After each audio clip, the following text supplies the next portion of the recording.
So, first impressions of your website matter. However, the most available impression in your mind matters too. Psychologists label this effect as the availability bias. A very large number of experiments confirm that often people make decisions based on the most available information they hold in their mind, as opposed to the more logical approach of reviewing all available information. For example, in his book, Thinking Fast and Slow, Daniel Kahneman points to various studies which found that 80% of us think that accidental death is more likely than dying from stroke, and yet strokes are causing double the number of deaths than accidents do. Similarly, death by accident is perceived to be 300 times more likely than dying from diabetes, even though diabetes kills 4 times more people than accidents do.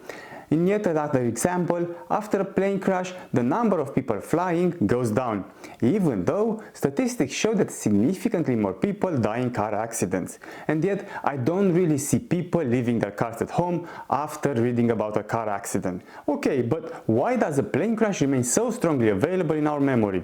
The answer is simple. It is mainly down to the media, which in turn are being influenced by the freshness of the news. There is no secret that just like Google, media also shapes our thoughts and our perceptions. One thing I remember well still, despite the developments within the royal family, is the engagement announcement of Prince Harry to Meghan Markle. This was discussed in every single UK publication I laid my eyes on at the time. I genuinely couldn't get away from it. It was everywhere. So, the wedding saga was probably one of the most available memories I had at the time, far more available than starving children or human rights abuses in many underdeveloped and developed countries. However, attributing this effect to media alone is far too convenient. The reality is that newspapers write about what we, their audiences, are interested in. Basically, we feed the media machine that influences our most recent perceptions. Just imagine for a moment that some top UK newspaper decided not to publish the Harry and Meghan story. Let me ask you this. How many people would have switched to a competitor newspaper searching for news about a royal wedding? Yep, the media is influenced by our interests, which in turn influence our most available memories, which in turn sometimes influence directly our decisions.